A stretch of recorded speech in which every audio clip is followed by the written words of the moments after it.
जम्मू कश्मीर में जो चुनाव है वो बहुत खास चुनाव है, क्योंकि बहुत कम होता है कि देश में समय पर कोई सरकार चुनाव ना करा पाए। हम जानते हैं कि पिछले बार के चुनाव मिस हुए और राज्यपाल शासन लगा रहा है। बहुत कम होता है कि किसी प्रदेश के अंदर देश की सबसे बड़ी रूलिंग पार्टी चुनाव लड़ने की हिम्मत ना जुटा पाए, जैसा कि लोकसभा में बीजेपी की हिम्मत नहीं हुई थी कि वो कश्मीर में जाके चुनाव लड़ सके, पास दे दिया।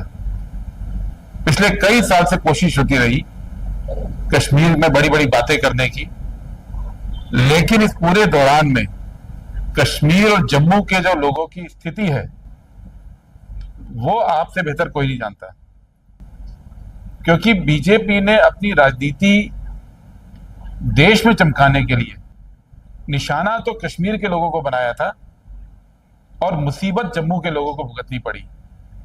और पिछले कुछ सालों में जितने जम्मू के लोग हमारे दोस्त हैं, जितने हमारे जानने वाले हैं, जब उनसे मिलते हैं तो वो बताते हैं कि इस राज्य में पिछले 5-7 सालों में खास तौर पे किस तरह से जम्मू अपने आप को बिल्कुल अनाथ एक किस्म से मान रहा है, और जम्मू कश्मीर को ओवरऑल देखिए तो केवल बातें हुई और बातों के अलावा कुछ नहीं हुई।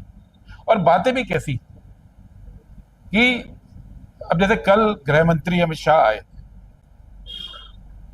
और बोल गए कि अगर कांग्रेस एनसी का शासन आएगा तो आतंकवाद का खतरा पैदा होगा।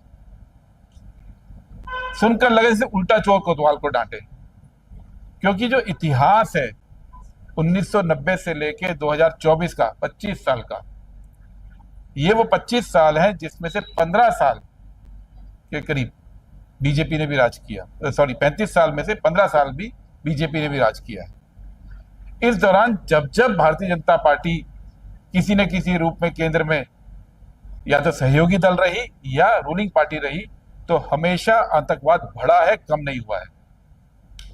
और पीछे भी अगर आप पिछले 3-4 साल का इतिहास देखें तो पिछले 3 साल में एक और शिफ्ट देखने को मिला है कि जो टेररिज्म की एक्टिविटीज हैं वो धीरे धीरे जम्मू एरिया की तरफ शिफ्ट हुई हैं।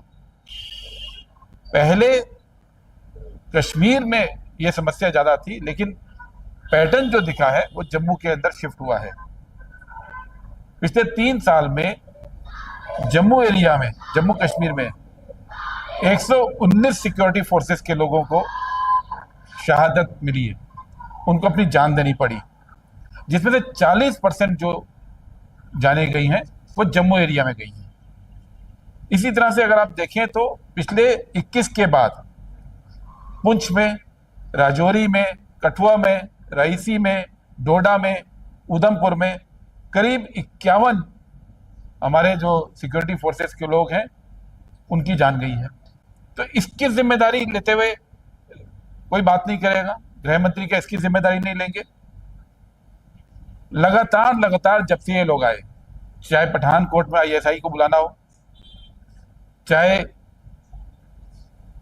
इस पूरे इलाके में जितनी घटनाएं हुई हैं उसकी जिम्मेवारी ना लेकर केवल ये भ्रम फैलाते हैं कि कांग्रेस पार्टी और एनसी अगर आएगी तो आतंकवाद बढ़ेगा। जबकि सच क्या है, तीसरा टर्म मिला मोदी जी को, तीसरा टर्म, और उसके बाद 4 घटनाएं इस एरिया में हो गई हैं।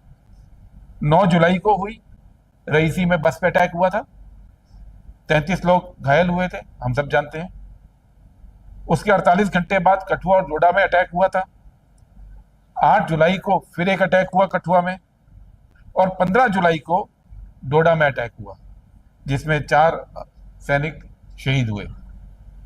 तो ये जो स्थिति है इसको भूलते हुए बीजेपी ये भ्रम पैदा करना चाहती है कि उनके राज में टेररिज्म कम हुआ और कांग्रेस के राज में ज्यादा हुआ। जबकि सच क्या है, टेररिज्म का जो असली दौर इस जम्मू कश्मीर राज्य में जब तेज हुआ, घटनाएं तो शुरू से चलती आई, जो तेज हुआ वो 1989 की घटना के बाद हुआ, रूबिया सईद की घटना के बाद हुआ। और उसमें केंद्र में कौन राज कर रहा था? बीजेपी के समर्थन से वीपी सिंह की सरकार थी। फारूक अब्दुल्ला मना करते रहे, मत छोड़ो आतंकवादियों को। बीजेपी के दबाव में वीपी सिंह की सरकार ने उस समय आतंकवादियों को छोड़ा, और उसके बाद जो पूरी घटनाक्रम घटा इस कश्मीर और जम्मू के अंदर, उसमें 90 के फरवरी से पलायन शुरू हुआ।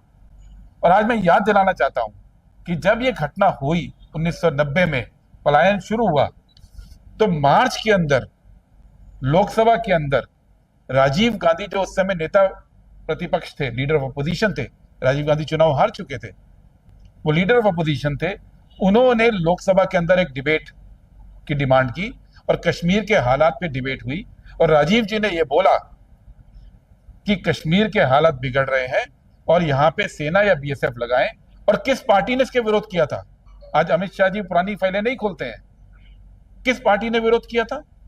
भारतीय जनता पार्टी ने विरोध किया था। उनके नेता जसवंत सिंह ने लोकसभा में खड़े होकर बोला कि ये लो ग्रेड टेररिज्म है। मैं एग्जैक्ट शब्द यूज कर रहा हूं, low intensity low grade terrorism है, इसलिए कश्मीर में ना तो सेना लगानी चाहिए ना बीएसएफ लगानी चाहिए।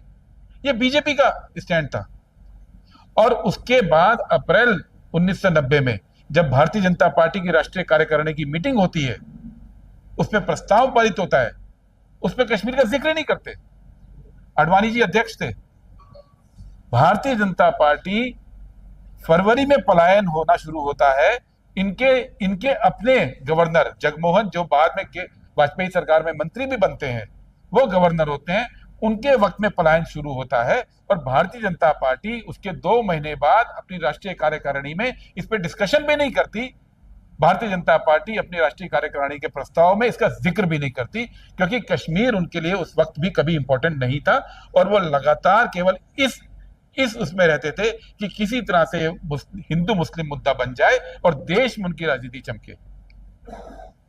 यही नहीं, 1999 में IC 814 की बात हम सब जानते हैं। कौन था सरकार के अंदर? बीजेपी की सरकार थी। दुर्दांत आतंकवादियों को छोड़ा गया था। और उन लोगों के छोड़ने के बाद जो कश्मीर में घटनाएं घटी 2001 में, 2002 में, हर साल 4000 कैजुअलिटीज होनी शुरू हुई। 2001 में 4000 हुई, 2002 में 3500 हुई। 2004 में जब कांग्रेस पार्टी की सरकार डॉक्टर मनमोहन सिंह की बनी, यूपीए की सरकार, तो उस वक्त 2000 कैजुअलिटी कश्मीर में होती थी। और यूपीए ने अपनी नीति के बदौलत, और नीति टेररिज्म में स्ट्रिक्ट रहने की नीति थी कि हम टफ रहेंगे, यहां पे विकास करने की नीति थी, जम्मू कश्मीर के लोगों के दिलों पे मलहम लगाने की नीति थी।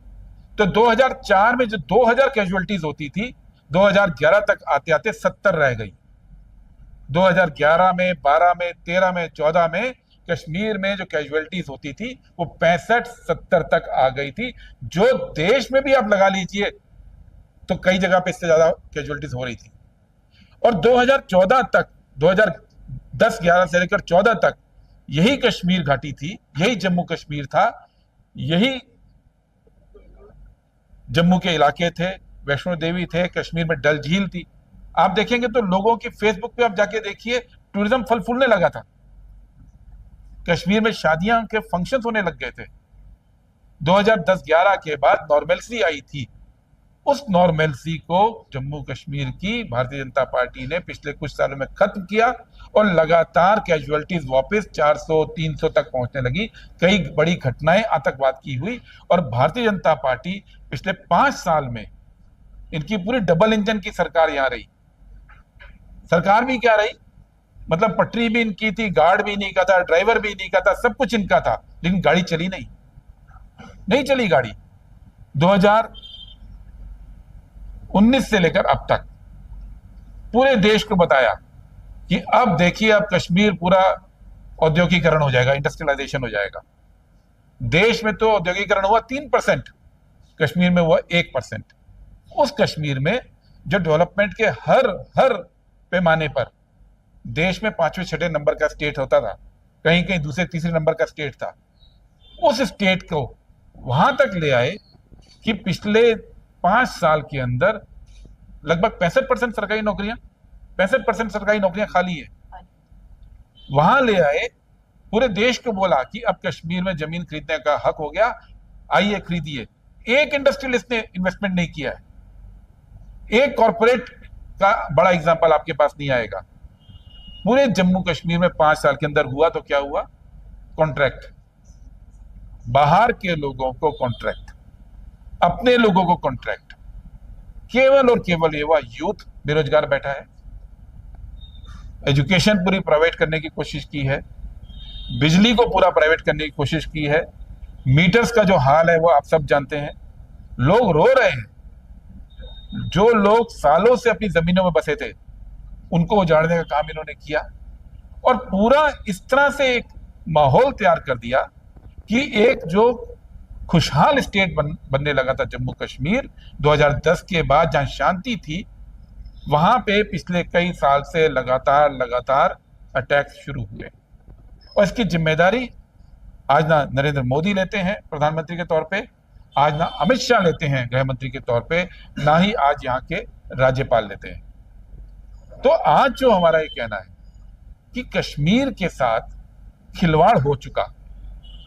आपने जम्मू कश्मीर को फुटबॉल बनाया और आज आपके बड़े बड़े ऐड आते हैं कि अगर धारा 370 आ गई तो क्या क्या खतरा है। डरा रहे हैं।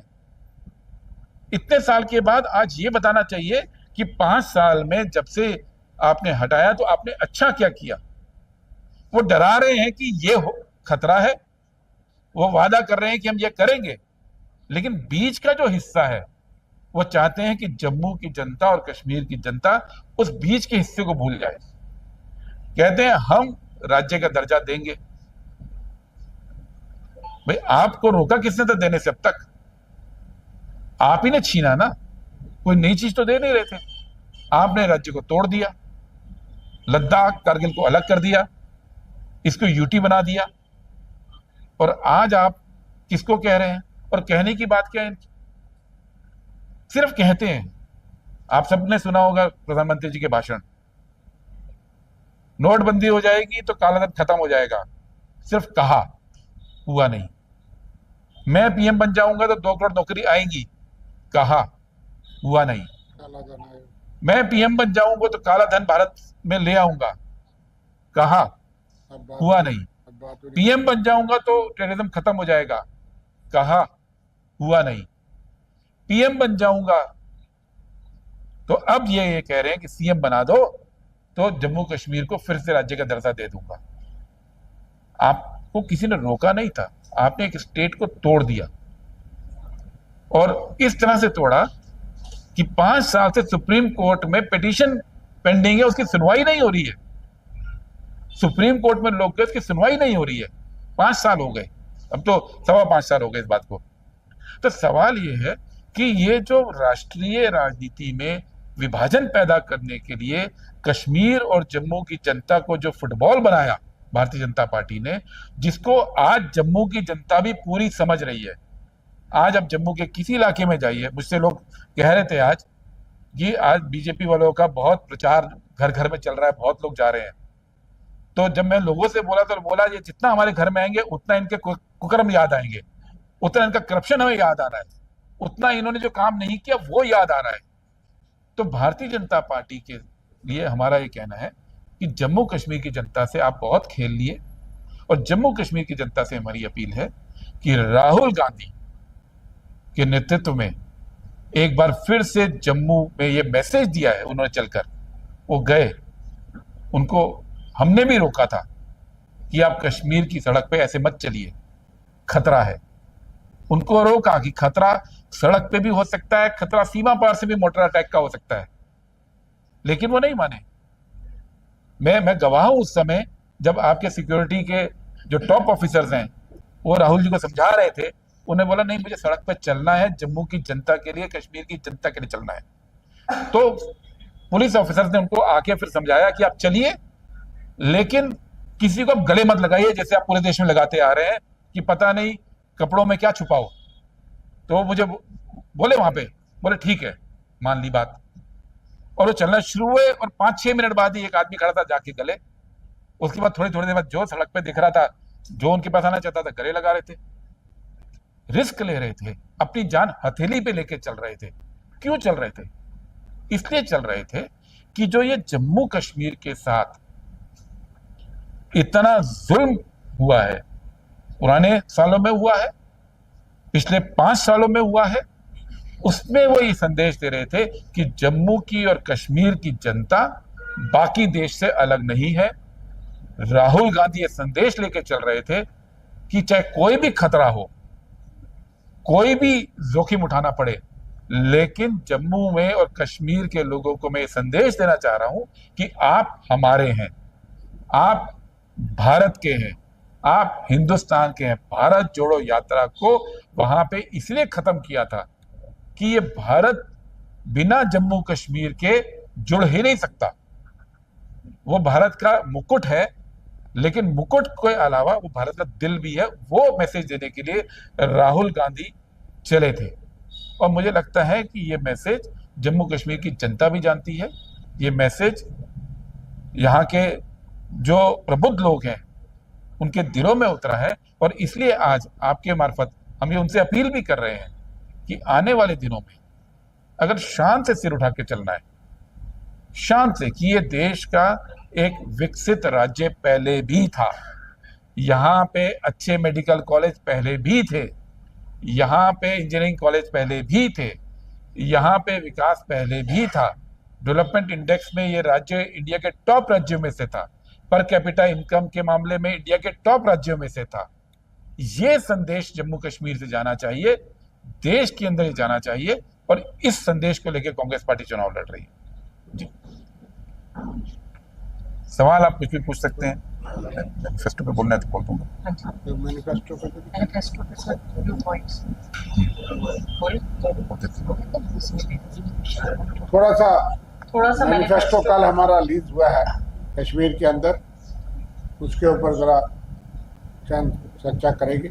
आपको जो पूछना होगा उसके बाद। जी जी, मैनिफेस्टो कल हमारा रिलीज हुआ है और मैनिफेस्टो बनाते हुए जो कांग्रेस पार्टी का मुख्य फोकस रहा है, उसमें पहली चीज ये रही है कि जम्मू कश्मीर के लोगों की जो राजनीतिक एस्पिरेशन है उसका ध्यान हम रख रहे हैं। और राजनीतिक एस्पिरेशन क्या है? पहली बात कि जम्मू कश्मीर राज्य बनना चाहिए, सबसे पहली बात। दूसरी बात, जो 149 साल पुरानी परंपरा है जम्मू दरबार की और कश्मीर दरबार की, समर और विंटर कैपिटल की, वो जारी रहनी चाहिए, क्योंकि वो परंपरा यहाँ के विरासत का भी हिस्सा है, यहाँ की पॉलिटिकल एस्पिरेशन का भी हिस्सा है। ये तीसरी बात, जो जम्मू कश्मीर की संपदा को, जम्मू कश्मीर की माइनिंग को, जम्मू कश्मीर के कॉन्ट्रैक्ट्स को, जम्मू कश्मीर की नौकरियों को जो आउटसाइडर्स को दिया जा रहा है बीजेपी के राज में, वो सिस्टम बंद होना पड़ेगा। जो जम्मू कश्मीर के रहने वाले लोग हैं, जो लोग जम्मू कश्मीर के डोमिसाइल हैं, उनको प्रेफरेंस यहां मिलनी चाहिए, क्योंकि ये प्रदेश उनका है, मिनरल्स उनके हैं, जमीन उनकी है, नदियां उनकी है, स्टेट उनका है। तो ये कांग्रेस पार्टी ने सबसे पहले वायदा किया है कि जम्मू कश्मीर को राज्य दर्जा की बात करेंगे। दूसरी बात, लोकल बॉडीज चुनाव वक्त पे कराए जाएंगे, इमीडिएटली कराए जाएंगे, क्योंकि आपने जो है लोकतंत्र की जो आत्मा है चुनाव, भारतीय जनता पार्टी ने उस आत्मा को छीन लिया। बिना चुनाव के कभी लोकतंत्र होता ही नहीं दुनिया में। लोकतंत्र और चुनाव एक सिक्के के दो पहलू हैं। इसलिए कांग्रेस पार्टी का बिल्कुल क्लियर है कि लोकल बॉडीज चुनाव कराए जाएंगे, उसमें एससी, एसटी, ओबीसी को, माइनॉरिटीज को, एक्स सर्विसमैन को, पेंशनर्स को, टीचर्स को रिप्रेजेंटेशन देने की कांग्रेस पार्टी ने बात की है, क्योंकि ये अलग अलग ग्रुप्स हैं जिनकी की लोकल बॉडीज के अंदर, एमएलसीज के अंदर रिप्रेजेंटेशन होनी चाहिए। ये कांग्रेस पार्टी का वायदा रहा। और इसके साथ जो एक बात है, पिछले कुछ समय से हम सब जानते हैं कि लोगों को अपनी जमीन से, अपनी जगह से बेदखल करने का लगातार अभियान चला है। खास तौर पर जो लैंडलेस लोग हैं, जो किसान हैं, जो छोटे किसान हैं, उनको बेदखल करने के कांग्रेस खिलाफ है।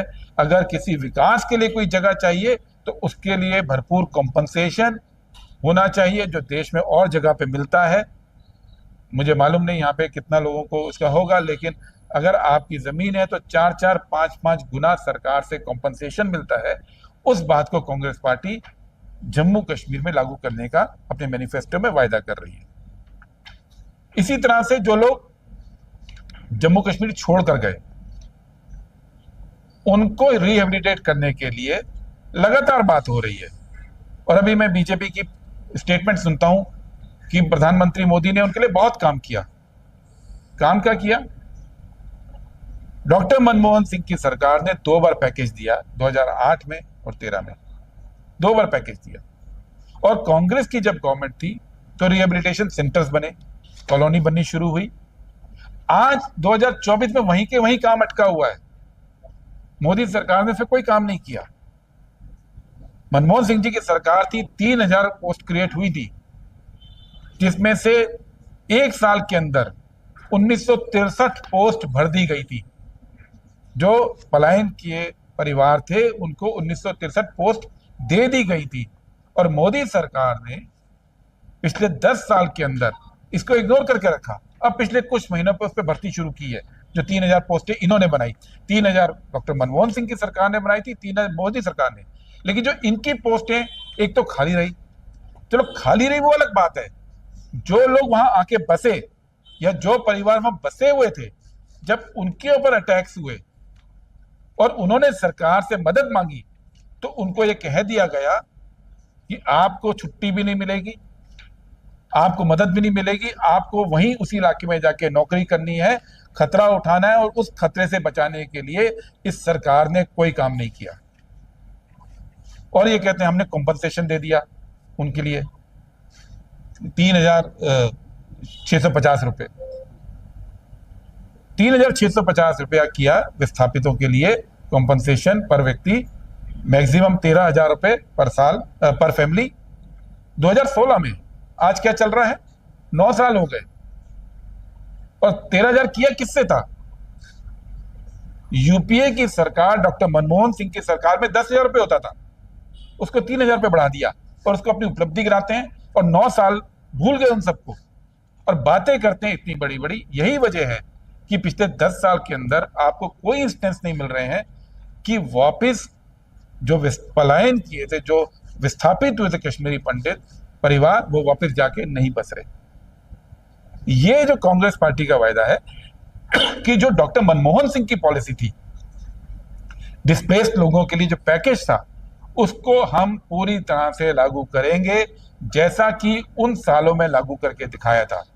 जैसा कि राहुल जी खुद गए थे श्रीनगर, आपको याद होगा 2012 के अंदर राहुल गांधी देश के टॉप कॉर्पोरेट्स को लेकर श्रीनगर यूनिवर्सिटी में कश्मीर में गए थे, छात्रों से बात की थी, लोगों से बात की थी कि इन्वेस्टमेंट आए।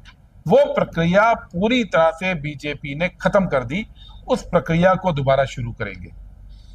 इसके बाद एक जो यहां पे सबसे बड़ा इशू है वो है बेरोजगारी का। कश्मीर में बेरोजगारी की समस्या देश में सबसे कम होती थी, ये बात फैक्ट है। आज देश में दूसरी सबसे ज्यादा बेरोजगारी कश्मीर में हो गई है।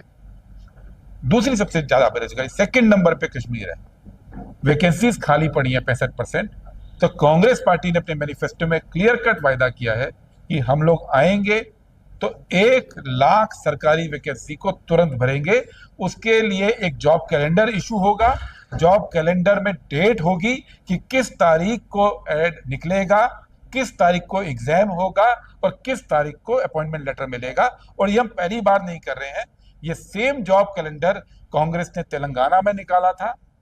और तेलंगाना में कांग्रेस पार्टी की सरकार बनने के 4 महीने के अंदर 4 महीने में 30,000 लोगों को नौकरी सरकारी दे दी गई, अखबार में कैलेंडर पब्लिश करके। बीजेपी की तरह नहीं, जो देश में भी क्या करते हैं कि आप नौकरी पहले तो एडवर्टाइज नहीं करते, और एडवर्टाइज करते हैं तो एग्जाम नहीं लेते, और एग्जाम लेते हैं तो 3-3 साल तक रिजल्ट नहीं निकालते। इसलिए जॉब कैलेंडर की बात कांग्रेस पार्टी ने की है। और जब तक नौकरी नहीं लग रही है, 1 लाख तो नौकरी भरने का वायदा है, जब तक नहीं लग रही है तब तक जो यूथ है अनएम्प्लॉयड यूथ को उसको हर महीने 3,500 रुपए का अलाउंस कांग्रेस पार्टी की सरकार देगी। ये कांग्रेस पार्टी का हमारा वायदा है। इसके अलावा जो बॉर्डर के जिले हैं वहां पे डायरेक्ट रिक्रूटमेंट की बात कर रहे हैं, जो मुश्किल एरियाज हैं वहां पे डायरेक्ट उसकी बात कर रहे हैं, और जो 30% कॉन्ट्रैक्ट्स हैं वो लोकल पॉपुलेशन को, लोकल यूथ को देने का हमारा इरादा है, क्योंकि लोकल यूथ को उस इकोनॉमी में जोड़ना है। और जो सबसे एक इंपॉर्टेंट चीज है जम्मू कश्मीर के लोगों के लिए कि जो पासपोर्ट वेरिफिकेशन, जिसकी वजह से बहुत सारा यूथ बाहर जो नौकरी पाता है वो समय पे जा नहीं पाता है, उसको जो दिक्कतें होती हैं, उस प्रोसेस को सिंप्लीफाई करने का कांग्रेस का इस मैनिफेस्टो में हमारा वायदा है। महिलाओं के लिए हमारे राष्ट्रीय अध्यक्ष भी आए थे, उन्होंने भी अनाउंस किया था कि जो महिला सम्मान हमारी स्कीम है उसमें 3,000 रुपये महीना, जो महिला हेड होगी फैमिली की, जो भी फैमिली में सबसे बड़ी महिला होगी उसको 3,000 रुपये महीना देने का हमारा वायदा है। और साथ ही साथ सेल्फ हेल्प ग्रुप बनाने के लिए जो सखी शक्ति नाम से हम लोग 5 लाख रुपए का वहां पे लोन जो है वो महिलाओं को देने की बात कर रहे हैं। Anganwadi worker, mid day worker एक बहुत बड़ी फोर्स है, जिसकी वजह से जो गांव के अंदर एक पूरा सिस्टम चल रहा है, तो उनकी जो ऑनरेरियम है, उनको जो मेहनताना मिलता है, उसको दुगना करने का कांग्रेस पार्टी का अपनी मैनिफेस्टो में ऐलान है कि जो आंगनवाड़ी वर्कर्स हैं, एएनएम वर्कर्स हैं, उनको दुगना मानदेय मिलना चाहिए। और साथ ही साथ हर पुलिस स्टेशन में एक स्पेशल विमेन सेल की हमारा महिलाओं से वायदा है कि हर उसमें पुलिस स्टेशन में विमेन सेल और हर पंचायत में विमेन क्लब बनाने का कांग्रेस पार्टी ने अपनी मैनिफेस्टो में वायदा किया है। एजुकेशन का जहां तक सवाल है, अब जो एजुकेशन मोदी सरकार ने कर दी है, सिर्फ जम्मू कश्मीर में नहीं पूरे देश में। अभी आजकल नीट का सबने देखा क्या हाल हुआ है, कैसे पेपर लीक होते हैं। और उसके बाद जो पास हुए बच्चे, सरकारी कॉलेज, मेडिकल कॉलेज तो 40% रह गए हैं लगभग, बाकी प्राइवेट हैं। उसमें अगर आपके नीट में 600 नंबर भी आए हैं, 580 नंबर भी आए हैं, टॉप में आप, तो भी आप एडमिशन नहीं ले सकते, क्योंकि फीस 1.5 करोड़ रुपए हो गई है। इस देश में क्या आम परिवार का बच्चा प्राइवेट मेडिकल कॉलेज में पढ़ सकता है? क्या आम परिवार का बच्चा private medical college, engineering college में जा सकता है? क्या आईआईएम की फीस जो कांग्रेस जब थी तो 2 लाख 3 लाख होती थी, बढ़ के 40-40 लाख रुपए हो गई है, क्या उसमें आम परिवारों के बच्चे जा सकते हैं? तो कांग्रेस का जो हमारा 24 के मैनिफेस्टो में भी था और यहां पे भी है कि जो प्राइवेट शिक्षा पे पूरा जोर मोदी सरकार ने दे दिया है, पूरे देश के अंदर कर दिया है, उसको हमने बदलना है। सुलभ शिक्षा देने की जो है परंपरा, क्योंकि शिक्षा की वजह से यहां जितने इस कमरे में लोग बैठे हैं, मैं दावा कर सकता हूं कि एक आध को छोड़ दीजिए, बाकी सभी की तरक्की केवल और केवल इसलिए हुई क्योंकि उनको सस्ती शिक्षा मिली, उन्होंने पढ़ाई की और पढ़ाई करके लाइफ में आगे पहुंच गए। हम सब ऐसे लोग हैं, 1.5 करोड़ रुपए अगर हमारे टाइम में फीस होती तो हम भी नहीं पढ़ सकते थे। और मुझे नहीं मालूम कि मोदी सरकार क्यों नहीं चाहती है कि लोग पढ़ाई करें, आम परिवार का बच्चा पढ़ाई करे, आम परिवार के लोगों में शिक्षा का प्रसार हो, ये क्यों नहीं चाहते हैं। और इसीलिए सरकारी स्कूलों में जहाँ पे इन्होंने पूरे टीचर्स हटा दिए हैं, वहाँ पे हम टीचर्स की भर्ती वापस करने की बात कर रहे हैं। जहाँ सरकारी स्कूल बंद हो गए हैं, शुरू में उनको टेम्परेरी स्कूल शुरू करने की बात है, और फिर उसको प्लानिंग में लाके कैसे करना है, ये हमारा वायदा है। अब इसके अलावा जो किसानों के लिए है, उनको अतिरिक्त 4,000 रुपए का सपोर्ट, खास तौर पे जिनके पास जमीन नहीं है, जो किराए की खेती करते हैं या भूमिहीन किसान हैं, उनको कांग्रेस पार्टी दे रही है।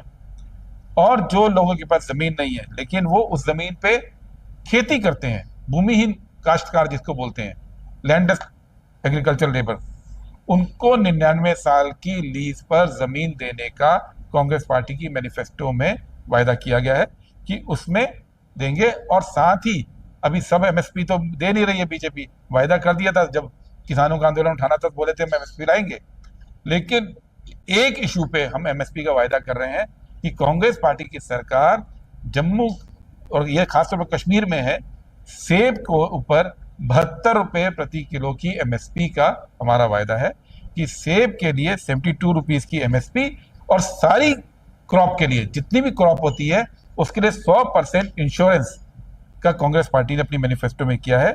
और साथ ही साथ हर एक जिले में नई टेक्नोलॉजी के लिए 2,500 करोड़ रुपए का एक फंड बनाने की बात कर रहे हैं ताकि उसके अंदर छोटे इरिगेशन प्रोजेक्ट्स हम लोग ला पाए और इनोवेशन ला पाए। ये कांग्रेस पार्टी का हमारा वायदा है। और एक जो सबसे बड़ा मुद्दा जम्मू कश्मीर के लोगों को हो रहा है वो है कि मीटर्स का इशू। लोग त्राही त्राही कर रहे हैं स्मार्ट मीटर को लेकर। तो एक पहले बिजली के पैसों को लेकर जो स्टेक होल्डर उनसे बात करके इस प्रॉब्लम को सॉल्व करेंगे, मीटर्स के इशू पर रिव्यू करेंगे, इस मामले को सॉल्व करेंगे। और तीसरी बात, जो ऑफ सीजन में जब जो बॉर्डर इलाके में होते हैं और उनको शेलिंग की वजह से वहां से जाना पड़ता है लेकिन बिजली का बिल चलता रहता है, या सीजन के अंदर ऑफ सीजन है खेती का, बिजली का बिल चलता रहता है, उस सिस्टम को चेंज करके डायनेमिक चार्जिंग की बात कर रहे हैं ताकि जिस पीरियड में जम्मू कश्मीर के लोग बिजली का इस्तेमाल करें उस पीरियड का बिल उनके पास आए। जिस पीरियड में बिजली इस्तेमाल नहीं होती है उस पीरियड में बिजली का बिल उनको नहीं आए। सर और इससे ज्यादा चलाएंगे भी नहीं। एक दो चीजें मैं ऐड कर दूंगा जस्ट कि एक हेल्थ इंश्योरेंस का है। हाँ। Health insurance 25 lakh. सफल साहब ने बहुत सी चीजें आपको नहीं है तो बहुत सारी। एक बड़ा मसला यहाँ पीओजेके के विस्थापित भी है कि आपको पता है कि हमने 25 लाख पर फैमिली का एक पैकेज जम्मू कश्मीर से डॉक्टर मनमोहन सिंह जी के हिदायत के मुताबिक हमने बनाया था, जिसको पार्लियामेंट्री कमेटी ने 30 लाख किया।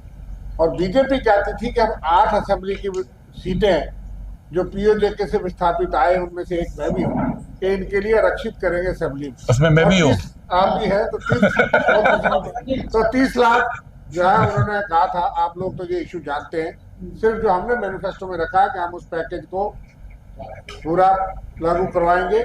साथ में जो जमीनें यहाँ पे अलाट हुई थी, पिछली सरकारों ने हमको अधिकार दिए, कानूनन अधिकार दिए, हम उसको बेच सकते हैं बेटी की शादी किसी भी मसले में, लेकिन इन्होंने बंद किया था। हम वो अधिकार वापस करेंगे। और इसके साथ साथ जो हेल्थ में आपको कहा, सोशल जस्टिस में ओबीसी के बड़े इश्यूज हम विस्तार से भी इसको बताएंगे। SC ST के लिए तो हॉस्टल भी है। ओबीसी का स्कॉलरशिप मोदी सरकार ने बंद किया। ओबीसी की बातें तो बहुत करते हैं, कहते हैं मैं खुद भी हूँ, लेकिन उनका स्कॉलरशिप 2022 से बंद है बच्चों का, उनके लिए हॉस्टल नहीं है। माइनॉरिटी कमीशन की भी बात हमने की है। एक बैकवर्ड क्लासेस कमीशन में बैकवर्ड क्लासेस का कोई मेंबर नहीं है, तो उनकी बड़ी डिमांडें जो है उनको भी हमने इंक्लूड किया है। और इसके अलावा बहुत ही अहम और चीज़ें जो यहाँ पे आप देखेंगे, नंबरदार चौकीदार से लेकर के पेंशन की बातें हैं, बॉर्डर रेजिडेंट्स और ALC के लोगों की बातें हैं, आपके पत्रकारों के लिए और वकीलों के लिए भी। शायद किसी पार्टी ने कहा, आपने फ्री ट्रेवल की बात जो है उसमें कहा, प्रेस क्लब और मीडिया सेंटर हर डिस्ट्रिक्ट में बनाएंगे। और एक्रीडेशन जो आपकी बंद है 2022 से जर्नलिस्ट की, यानी जर्नलिस्ट उसको बहाल करने की बात है। UT एडमिनिस्ट्रेशन में ये आर्डर हुए हैं। मैं जानता हूँ जर्नलिस्टों की हालत क्या रही है। और इंश्योरेंस और पेंशन की बात भी हम कोई पॉलिसी बनाएंगे, ये आज तक नहीं बनी। इसलिए मैं इस पे मैं बोल देता हूँ, ये इस इश्यू पे बोल देता हूँ। कांग्रेस, मैं इसलिए बोल रहा हूँ, वो भाई सवाल पहले बोल दो, मैं आपको बता। अच्छा बोलो, चलो। क्वेश्चन ये है कि सिख समुदाय जो लगातार ये एक विवाद कर रहा है कि जम्मू कश्मीर में जो पंजाबी को लागू किया, वो भी रखी है। दूसरा उनका कहना है कि असेंबली में हमारा प्रतिनिधित्व जो है, हमारा प्रतिनिधि नहीं आता। कश्मीरियों को 2 नॉमिनेशन दे दिया, POK को 1 दे दिया, सिख समुदाय का कोई प्रतिनिधि जो है नॉमिनेशन नहीं है। आपका मैनिफेस्टो में किस तरह से इसको बताइए। मैनिफेस्टो में क्लियर कट लिखा है कि लेजिस्लेटिव काउंसिल को भी रिवाइव करेंगे। उसमें इन सभी सेगमेंट्स, केवल सिख कम्युनिटी नहीं बल्कि दूसरी कम्युनिटीज भी, इंक्लूडिंग टीचर्स, इंक्लूडिंग एक्सपर्ट्स, उनको प्रतिनिधित्व देने का कांग्रेस पार्टी ने वायदा किया। दूसरी बात, जहां तक पंजाबी लैंग्वेज की बात है, उसके बारे में बिल्कुल क्लैरिटी है कि पंजाबी लैंग्वेज यहाँ की सेकंड लैंग्वेज रही है, हरियाणा में सेकंड लैंग्वेज है। वहाँ के मैनिफेस्टो में भी हम ये बात कह रहे हैं कि इसको प्रमोशन के लिए कांग्रेस पार्टी प्रतिबद्ध है। और जो बाहर से अगर आप कहते हैं कि जो डिस्प्लेस्ड लोग आए हैं, उसके अंदर भी जो पीओके से डिस्प्लेस्ड लोग आए हैं, उसमें भी बड़ी संख्या तो सिखों की है। हाँ, बड़ी संख्या तो सिखों की है। वो नॉन सिख और सिख के बीच में डिवीजन नहीं है, लेकिन वो बड़ी संख्या सिख फैमिलीज की है। वो उनके लिए भी क्लियर कट ये कहा है कि ना केवल उनके रजिस्ट्रेशन का, क्योंकि पिछली बार जो सिस्टम इन्होंने निकाला था उसमें बहुत सारे फ्लॉज थे, उसकी बहुत शिकायतें आई थी, उसको भी ठीक करके दोबारा शुरू करने की बात कर रहे हैं। जी।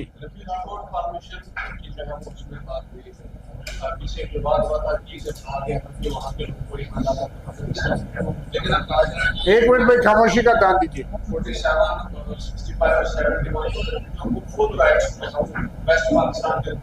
बोलिए। अगर मुझे इजाजत हो तो मैं एलैबोरेट करूं, क्योंकि मैं को चेयरमैन था इसके लिखने में। 4 किस्म के ब्राडी रिफ्यूजी थे 1947 में। एक तो पीओके से आए हैं और दूसरे वेस्ट पाकिस्तान से आए हैं। 1965 की जंग में और 1971 की जंग में छम एरिया और इस एरिया से रिफ्यूजी आए हैं। जो पीओके के विस्थापित है वो 40,000 फैमिलीज हैं जो उस वक्त आई 47 में। वेस्ट पाकिस्तान रिफ्यूजी थोड़ी फैमिली थी, उनको नागरिकता नहीं थी 393 में, वो मिली है। तो जो पीओके के विस्थापित थे वो स्टेट सब्जेक्ट थे।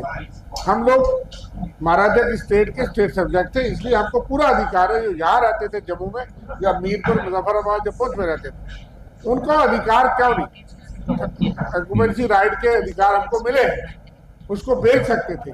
लेकिन इस सरकार ने बंद कर दिया। हम जमीनें छोड़ के आए, उसकी जगह जमीन मिली, इसलिए उसमें कोई अंतर नहीं, कोई कानून की उल्लंघना नहीं। इन्होंने मरमती से कि हम जमीन को ट्रांसफर नहीं कर सकते, मालिक वही है जो कस्टडी, जो मालिक है मालिक वही है हमारे कालम। जो हमारे पास ऑक्यूपेंसी टेंडेंसी की राइट है वो हम ट्रांसफर कर सकते थे, जो बंद किए। और इस तरह के और इशूज है, ये सारे कानून के दायरे में है। और रिफ्यूजी वेलफेयर बोर्ड इसलिए कि इन सारे लोगों की छोटी छोटी समस्याएं हैं। कोई आदमी 57 में आया, वो कहीं जेल में था या यतीम आश्रम में था, तो उसका केस देखा जाएगा। उसके 3 भाइयों को जमीन है, उसको नहीं है, क्योंकि वो रजिस्टर्ड नहीं हुआ। इसलिए कुछ इशूज के लिए वो बोर्ड बनेगा, वो सारी चीजों का एग्जामिन करेगा।